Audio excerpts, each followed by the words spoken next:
success in the music business begins with a dream, a vision. This podcast will give you, the listener, the insight and tools to turn that vision into a reality. Meet the industry professionals who work day by day behind the scenes, helping to make those dreams come true. Welcome to the business side of music. Hey, this is Bob Bender, and you're listening to this edition of the Business Side of Music. Once again, back in the studio in Nashville, Tennessee, with co-host and co-producer Vinny Rebus. Vinny, welcome back. Howdy, sir. Always good to have you on board. We've got a nice little treat today. Vinny set this one up for us, as he does quite a few of our interviews for the podcast. We have in the studio today Dan Tracy. Dan is... I guess best known as a guitarist, but also songwriter. He's worked with such groups as Bad Company and Alan Parsons, and written some songs for groups like Trick Pony. Dan, welcome to the show. Hello. Good to have you here this morning. So, are you a Nashville boy by nature, or? No, I'm a bit of a transplant, but I've been here 24 years now, coming up on 24 years. Where'd you come from? Connecticut. Oh. New England. East Coast boy. That's cool. right. So when did you start playing? When I was a kid. I think I could think back to when I was probably 4 years old, and we had a big giant tube Zenith console radio and record player, and I remember my mom presented me with some K-Tel records, which were Elvis's greatest hits, and I was off to the races. Very cool. So you chose guitar. Was that your first instrument? No, actually, everybody in my family was pretty musical, and my oldest brother, Dave, played drums. So I initially played drums, and I played drums all through high school in award-winning jazz bands, and got numerous awards for that kind of thing for drums. But I switched to guitar probably and got serious about it when I was about 14 or 15. Started playing in bands almost immediately, or? Yes. Yeah. Doing the whole kind of garage band, wedding band, casual band type. Mostly a rock garage band, and playing around town for the girls, that kind of thing. That's it. Yeah, those were the days.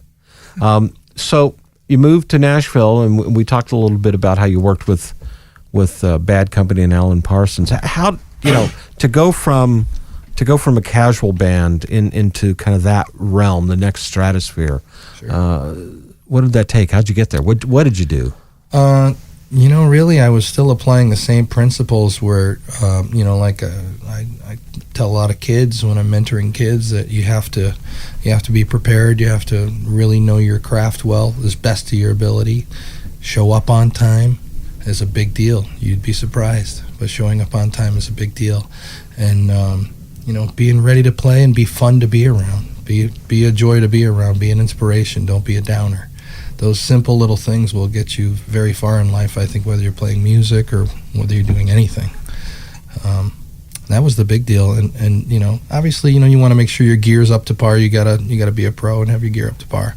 But for instance, in Alan's situation, he has a pretty broad breadth of songs that he likes to, pull and choose from. And you better know all 60 songs, because I've been sitting in an arena by myself 10 minutes before a show with no amplifier and no guitar on me, and he'll come up and say, "Hey, I need you to play the solo on such and such tonight," and you're racking your memory banks for how that goes. Oh my gosh. Yep.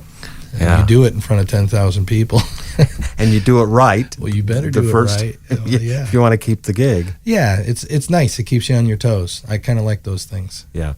How is someone like Alan Parsons? How did you meet him, first of all? Well, it's funny. I got a call. A friend of mine works for the band Journey, and he called me up, and he said, "Hey, I know you're really well versed in the TC Electronics equipment, and I've been using it for my vocal processor and a lot of my guitar stuff." And I said, "What do you need?" And he said, "I have a client, and he's having a hard time with some of his live stuff, and it'd be great if you could come out and kind of work with him maybe." And I said, "I'm swamped." I said, "The next 2 weeks I got sessions, I can't do it, but what's up? Who is it?" And he said, "It's Alan Parsons." So I said, "Well, I'll clear my plate." Wait a minute, let me look at my calendar. Yeah, right. I've got nothing on there. I happened to suddenly be free. Yeah. So I flew up to Pennsylvania, and he was playing a big college up there, and I met with him in the afternoon first, and he's a really humble, super likable guy. He's just a big teddy bear, and he's a big guy, so it's it was interesting.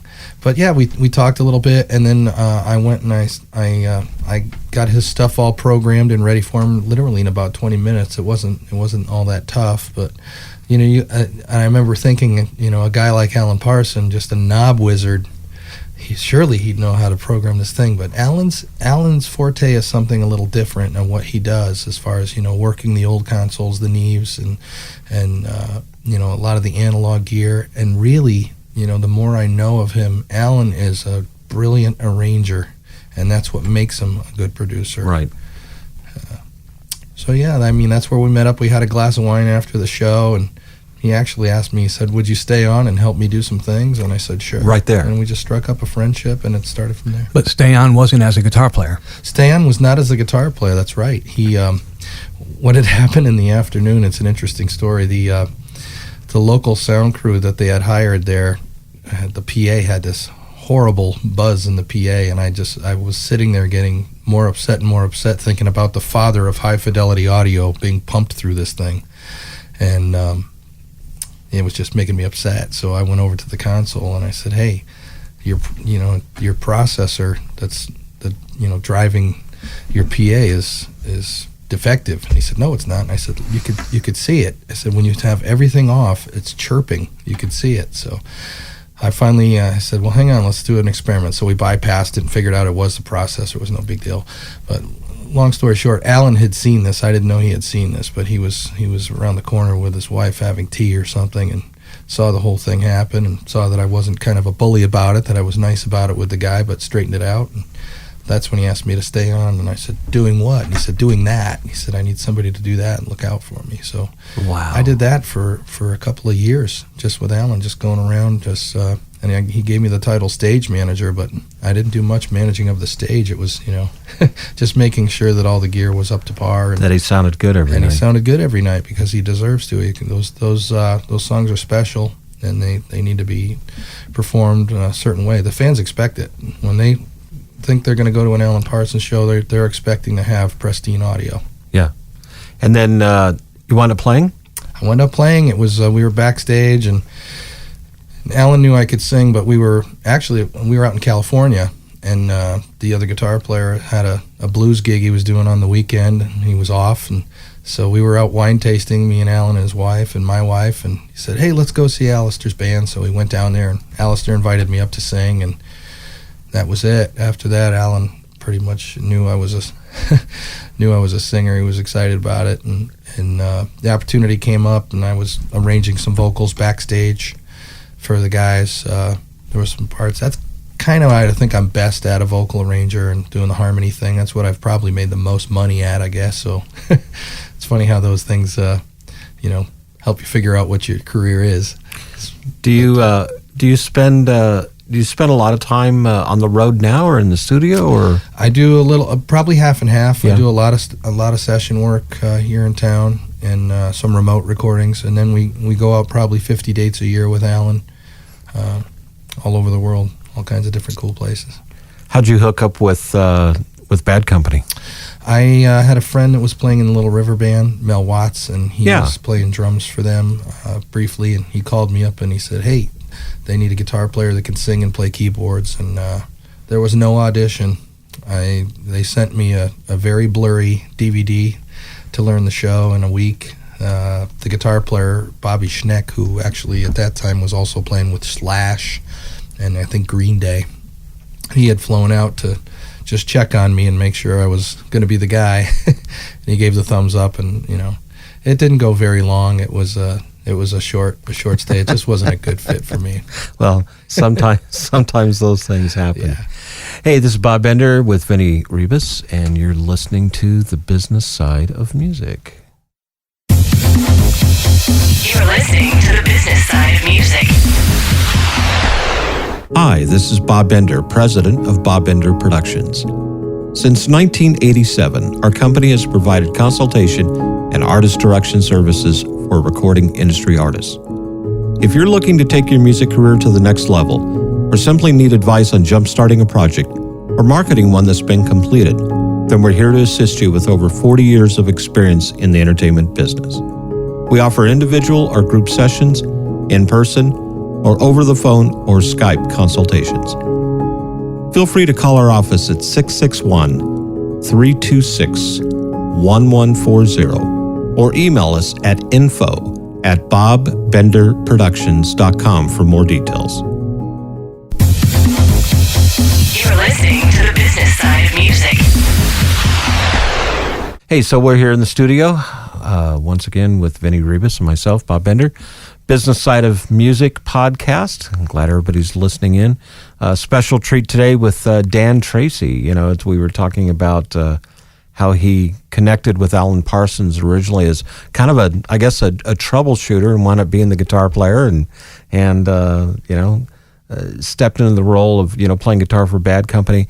But you're a songwriter too? Yep. Yes. That's what I moved to town for, yeah. That was. Yeah. And so you worked with Trick Pony. I actually worked with Trick Pony back in my label days for a very short period of time. Burns, great guy. Yeah. And wonderful folks. Doc Gonzalez, I think, was managing them at the time, and Herbert Graham.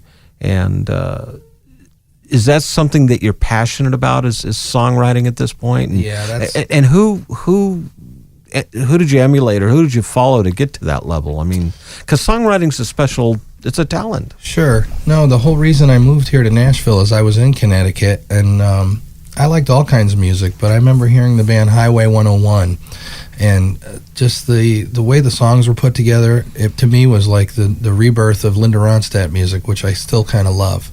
And it was just a great, simple melody and a great song, good message, and I just kept looking and reading the liner notes on who all these writers were, and they were all here in Nashville. And I remember telling my band, I said, I think I'm going to pack it in and move to Nashville. And they thought I was nuts. They're like, why are you going to Nashville? I said, because all the best songwriters in the world are congregated in that one little spot. And I've always been a guy that, you throw yourself in with the sharks, and some of that's going to rub off on you. Well, and you mentioned Highway 101. I mean, you talk about, a powerhouse trio that just, to me, I think were so underappreciated. Yeah. I not to smack anybody, but I don't think the record label knew what to do with them. Right. I don't think radio really knew what to do with them. And one of the bands that I was working with back in the 90s, we did a small tour with Highway 101, and Paulette Carlson. I mean, you talk about the energy that those three could just generate on stage every single night, consistently and never missing a beat, and just, Yeah, it's that thing that you can't put your finger on, that it thing. That it thing, yeah. I tell my wife it's the it factor. Yeah, it's this chemistry that you're not sure what it is. And I've been in bands where you have that chemistry, and then you think you're going to make it better by adding somebody or removing somebody, right? And it just goes to ruins, So it's a very special thing, and they totally had it. They did. And that's funny you say that, because I think groups like Chicago, I was a huge Chicago fan back in the 70s and 80s, and then unfortunately when Terry Kath passed, and they replaced him with Donnie Dacus, and then Pete Cetera left to go out in a solo career, and Danny Serafin left the band. It's you still got 4 of the original guys out of 7, but to me it's still just not quite that original Chicago. It's not, but I got to tell you, my buddy Keith plays guitar for them right now, and I don't know if you've seen the new lineup, but they have Jeff Coffin singing, and it's the best this band has been in many, many, many years. And if anybody has a chance, I encourage you to. I saw them some years ago. I think Tris Imbon was playing drums for them at the time, and really enjoyed them. But I got to see Chicago. Right. I saw Chicago in 1969. They were playing a Kiwanis convention dance. This is before Transit Authority came out. And they were calling themselves Chicago Transit Authority, and just saw these guys on stage and went, who in the heck is this? And of course, about 6-9 months later, the album came out, and just, I remember those guys. And yeah, it's neat when you get to be on the precipice of hearing something great like that, there's you can't really go back, No, and Kath, I mean, people, even like Jimi Hendrix said, Terry Kath was just a monster on the guitar. Yeah, I didn't appreciate him until I got older. It's one of those things, as a guitar player. And then then I started listening back, and I was like, wow, this guy was special. Yeah, with very little. Right. You know, he didn't have all the effects racks, Right. and it was pretty much either. He was like Stevie Ray. He was just all power, and Yeah. man, he got it done. Who are some of your favorite guitarists that if you had a chance to sit in a room with someone and play, who would it be? I'm a big Steve Lukather fan. And by the way, I know you're asking about guitar players, but I gravitate towards musicians. Yeah. And it's hard to call them guitar players, but Steve Lukather to me is like one of the best musicians on the planet. I think what he accomplished, with Toto, and I've heard some of his jazz stuff too, and it just blows my mind. But just all the stuff he's played on. If you look at his work, I mean, his discography of who he's played with and the records, and these these total classic solos that have been around forever, Running with the Night on Lionel Richie, all this stuff. I mean, he's a monster player. And then I also love a guy in Los Angeles called Tim Pierce. And Tim Pierce is originally played the guitar solo on Bon Jovi's Runaway as I think his earliest work, but then he went on to do Living in Oz with Rick Springfield, many, many huge records for many, many artists after that. Very sought-after studio musician to this day in Los Angeles, and he's pretty amazing as a guitar player. There's a lot. I also like Andrew Gold. Who was famous for Lonely Boy, but his forte was as an arranger and a musician. And that's how he started out. Exactly. Yeah, he was an arranger and those piano parts player. on You're No Good and all those other great songs and Heat Wave were just amazing. I think it's really interesting that you're picking out studio musicians as your heroes rather than the people who are just flashy on stage and loud and... Oh man, I love those guys too. Trust me, that it's all a bit of it. But yeah, as you get older, it's for me anyway. It's just I'm appreciative more of saying a lot more with fewer notes, and there's a lot of examples of that with Steve Lukather. I mean, he could play 5 notes in a passage and absolutely slay you with how they're put together. And I love Eddie Van Halen. I love Eddie Van Halen. I love all that stuff. I'm just saying that it's a lesson for those that are listening, for the musicians that are listening, that it's not just about being up there and being flashy and power. I mean, and playing as many notes as you can. Right. You can play a lot of notes. Eddie Van Halen's a perfect example, but he plays it with such panache and just and tastefulness any of these guys that we're talking about right now, they speak with their instrument. That's their voice. That's like if they couldn't play guitar, they'd sing like that. And if you've heard Eddie play piano, it sounds the same thing. It sounds like Eddie Van Halen on a piano. It's just that their voice and how they speak. I was a senior in high school when Jeff Beck's Blow by Blow album came out, and I heard him play 'Cause We've Ended as Lovers. Oh, yeah. And I just went, I just wept because he's making this guitar talk. He's telling the story with notes.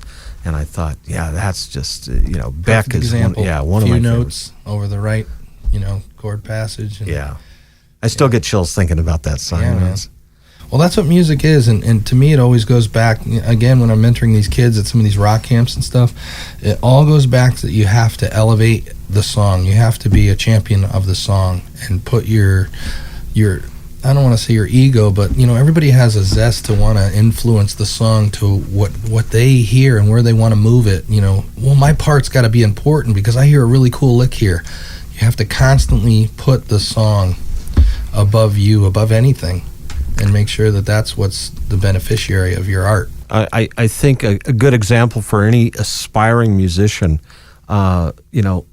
go and listen to Alan Parsons. It would be a good example, or Pink Floyd's Dark Side of the Moon. I mean, that album's been out 40 some odd years, and every time I listen to it, or almost every time I listen to it, I hear something new than I heard before. One of my favorites, still to this day, is Andy Narell, who's a Jamaican steel drummer and jazz keyboardist, and he's got a song called Natty Stick, and the one part, just as he's getting ready to go into his Fender Rhodes solo, is the bass player just hits these couple of notes, and you just go, man, that fill would be so empty if it wasn't just for like those 2 notes.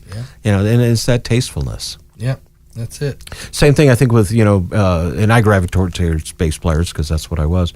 Rocco Prestia with Tower of Power. You don't get more funky than that guy, and When you've got a 5-piece horn section and a 4-piece rhythm section, and Rocco, who can carry his own weight on that stage. It's how tasteful can it be done. Yep. This is Bob Bender with Vinny Rebus, and you're listening to The Business Side of Music. You're listening to The Business Side of Music.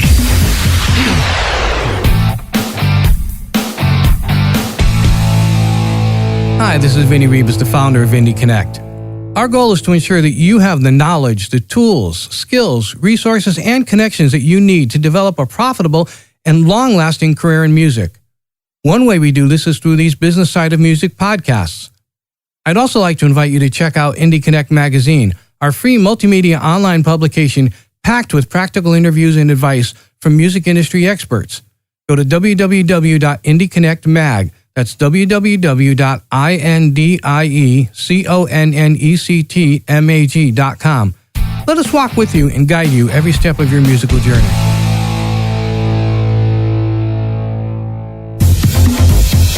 You're listening to The Business Side of Music. You touched on something a little bit ago in the last segment, rock camp. That's interesting because I have a buddy out in California who does one of these kind of rock and roll fantasy camps where you pay $1 gazillion and you get to hang out with certain rock stars and for a weekend, kind of football fantasy. This is rock and roll fantasy. Tell us a little bit about the rock camp that you work.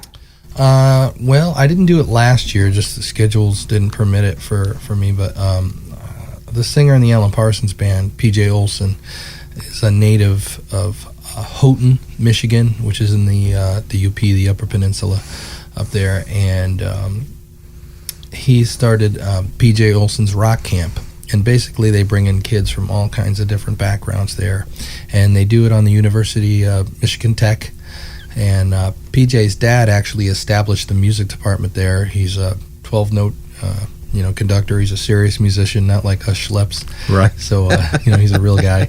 And he put the program together there for Michigan Tech for music and has brought in some really neat things. But the facility is really great. So that's one nice thing. But anyway, we bring the kids in there, and we basically take about 60 kids, and we build maybe, 5-6 bands out of these, and they get to pick which songs they want. We also help them pick some other songs that they might not have picked that we think might sound great for them to play after hearing what they do. And you really we bring them along from everything, from even tuning a guitar right, which is something I thought, well, these kids surely know how to tune a guitar, but then you see things that you've just taken for granted as you get older as a professional, how you tune it when you're tuning the guitar, to let go of the guitar and let the string ring instead of putting your whole hand on it, which then affects the tuning of the guitar. I think a lot of those kids, they grew up maybe playing, Guitar Hero or, some, video game, and that's, that transitioned into real guitar. But you're right, they don't understand those simple things like tuning an instrument. Right. It's all the little things. And then also, PJ is a really dynamic performer, and he has something very special that you cannot learn, but he does his best to teach it, which is how you can really, project your emotion from the stage. And that's a whole skill set that somebody like me is not great at, so that's not what I teach, but that's something that he brings to the table. So everybody, all the different instructors, we've had Danny Thompson, our drummer, out there, and it's great. And we even had this one kid that was a really big Stained fan, and I have a new band called Save the World, and my drummer in the band is the drummer from the band Stained. And this kid was like flipped out when he found out. So about halfway through, to jazz him up and get him ready for the show, I had John Wysocki give him a call before the show, and we got it on video, but he was just so tickled, and he went after it. Tell us more about the band. The Save the World band. So John and I, John Wysocki, as I just previously mentioned, we grew up together. I actually hired John, I think, when he was 17 for a band that we were doing, a bunch of hotels up and down the East Coast. Kind of the Holiday Inn circuit or the Howard Johnson circuit. Exactly. Yeah. And back then you could do it. You could do it 6 days a week and earn a really nice living off of it. And get free rooms if you got the right deal. Right. Yeah. You got free rooms. So it was, you never lived at home. We lived on the road. Yeah. And that's where we cut our teeth. We learned together. We learned how to perform together. We learned how to be professional together. And about the time I left for Nashville, John and I were still in contact, but he had a new band that he was putting together called Stained, and they were taking off in the local clubs. And they caught the attention of the guy from Limp Bizkit, and he signed him to a deal, and they had really great success and sold, I believe it was 7 million records. And no small feat in itself. No, they did pretty well and did a lot of touring, and they got a legion of fans. But fast forward, and John called me up and was coming through Nashville and wanted to check it out. I said, yeah. So we stayed at my house for a couple of weeks, and one thing led to another, and he's like, play me some of your songs. So I said, we should just write some tunes and maybe record some. So I wrote a tune, and I brought in my friend Robert Wright, who's just a phenomenal producer. He's a multi-instrumentalist, and he's not just good at one or two instruments. I mean, he's, I guess, best known as a bass player, but he's phenomenal at every instrument: keyboards, bass, drums. So it's a great guy to have around. And, so we brought him in, and we put this song together in an afternoon, and we all kind of looked at each other after about the first hour of laying tracks and said, dang it, we got a band, We didn't want to, but we had one. Yeah. So we've got a whole record together with the 10 songs on it. We got one more to finish mixing that we're being a little particular about, but it's taken a couple of years because of our schedule, but we're excited to get it out by the end of March. And the band is called Save the World.